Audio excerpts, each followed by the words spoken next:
What's up, everybody? Would like to wish everybody a wonderful and happy Father's Day. I know I'm late, so a belated happy Father's Day to all the fathers and father figures and the grandfathers. Not the single moms, though. You guys got to relax with this. I had to be the mom and dad too stuff. That's silly. Happy belated Juneteenth. I wanted to do this episode yesterday, but my region was hit with a tropical storm, and I just never got a chance to get around to it. So I'm doing this episode in response to the Juneteenth holiday, the reactions online, a lot of things that I felt were important conversation pieces to have, because I think there's a lot of ignorance when it comes to how Black people are choosing to celebrate something that is near and dear to them, and the lack of ignorance and education from our white counterparts when it comes to these holidays. And I'll give you an example here. I work in an area where minorities are far and few between, and obviously I live down in North Carolina, as you can imagine, is skewed largely GOP, Trump country. And so I have to be careful how I navigate those particular waters when it comes to my political views, my views in general, what I choose to support. A lot of people may sympathize with that. A lot of people may not. For those who do know me, and if you're listening to this podcast, I would imagine you do know me. I don't care about that type of shit. I will always have a dialogue, because I'm one of those people that we can debate and we can argue and we can disagree, and I can walk away from that and leave it at that. I can say, hey man, it's cool. We can disagree, which is something that in this country doesn't happen enough, because I don't think people are responsible and mature enough to have a conversation without calling somebody ignorant or stupid or immoral. I don't like hanging around with like-minded people. A lot of my friends, we disagree on a bunch of stuff, but that's why they're my friends, because I think that when you surround yourself with people who view things differently than you grow faster, you grow better. I refuse to hang out with a bunch of like-minded people like myself where I don't learn anything. And I'm a big proponent of not telling people what to think, but I will ask you if you would like to think. How about this perspective? Which brings me to Juneteenth. It was made by President Joe Biden into a national holiday. Hooray for 3 days off. But I rolled into work in my proud Juneteenth shirt, and I was asked, what exactly is Juneteenth? Why does it have to be a holiday? It's un-American to celebrate it separately. Why do they, meaning Black people, want it to be separate? I had a coworker over who is an older white man, and we drank beer, and we had a long, deep, hard conversation that I made him uncomfortable.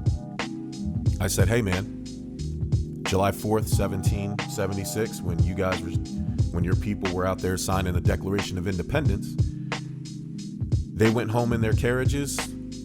That was taken care of and provided for and driven by their Black slaves still. That's right.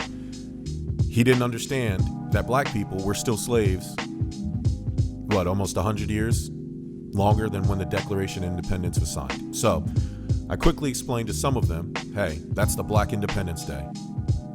That's all it is. It's Freedom Day, the day that slaves were officially emancipated in the United States of America, something that Black people probably should celebrate. But the old white rebuttal to everything is, well, somebody has to stop it. And my response is, that responsibility falls squarely on the shoulders of the oppressors. Black people have tried to live in peace. Whites just simply won't let it happen. And once I have these conversations, I have to say it. Not all whites. I'm not generalizing. I'm talking about the whites that this affects, the whites that I'm talking about. You know who they are. I am family. I am close personal friends with some of the best people in my life are white. So they know I'm not talking about them. We had a conversation again, still to this day, about Colin Kaepernick. Oh, well, I don't like that he kneeled because my grandfather served this, blah, blah, blah, blah, blah. Fuck your grandfather. So did mine. So did a bunch of white people's. I served in the military. He served in the military. He should be the first one to know that's exactly what the hell we signed up for. He didn't even know that Nate Boyer, a retired Green Beret, was the one who told Colin Kaepernick to kneel in the first place. Colin Kaepernick was not attacking the military. He was attacking that flag that we have to stand up proudly while the rest of the people are in the concourse buying beer in the stadium with their hats on, disrespecting the flag actively. We disrespect the flag every day. We put it on apparel. The NFL disrespects it by holding it horizontal. The police and fire departments, we disrespect it by discoloring the flag. It's in the flag code. We're not allowed to change the colors of the flag, including discoloration. We're not allowed to alter it at all. Yet we do it. But people are selective in their hate because they like to camouflage their racism with patriotism. That's not a way to be. That's not what true Americanism is about. Now, Juneteenth being national holiday is great. It shouldn't stop there. I think the next step is equaling out the voting process. Reparations, House Bill 40. House Bill 40, for those who don't know, is a bill that has always been there that is trying to determine how black people are going to get reparations. Now, before all you people get up in a tizzy, I'm not talking about just giving out stimulus checks to every black person in America. I know some people want that. I think that's foolish. However, we should be giving money back to the black businesses that have been systematically taken out by the white powers that be, these large corporations. Now, that also happens to white businesses, but we're talking about reparations for blacks because black people, if you look at the numbers, the black businesses, especially in the areas that are going through gentrification, are targeted the most and taken away from the most, and the white businesses are affected the least, the white small businesses. Now, that doesn't mean that there haven't been white businesses that have been affected, that have been taken over by corporations. I'm talking about numbers here. Just like how 77% of the country is white, 13% of the country is black. However, in interactions with the police, where people are killed unarmed, only 17% of that 77% are killed by the cops, and 43% of our little measly 13% are killed by the cops, unarmed by the police.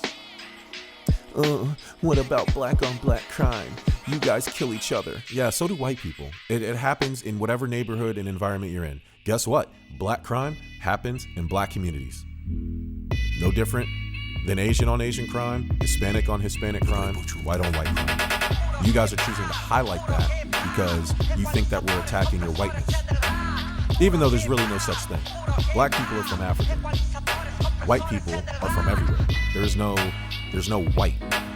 So when people say white pride or they can't say white lives matter, sure you can. Suffer the consequences, but ideally, what is white? Whites come from everywhere. They're Irish, European, German, Dutch, Netherlands, wherever, right? So there is no such thing as white pride. So for those who believe in that nonsense, you know where to find me. Reparation should come in a form of kickbacks for black businesses. How about giving money back to the black farmers? Creating educational programs, teaching real race relations early in school. That way, for the people who are being poisoned at home because racism and hate is a learned behavior. How about some education? Weed out the evil. That's how you get it done. Or you could take my brilliant idea from back in high school 15 years ago, and that I want 10% of this idea if it ever comes to fruition. I do believe that all black people should get 30% off all cotton products, and let's call it even. As always, this is the MOLPRACTICE podcast presented by the Give Us a Shot Network, and I will talk to you next time.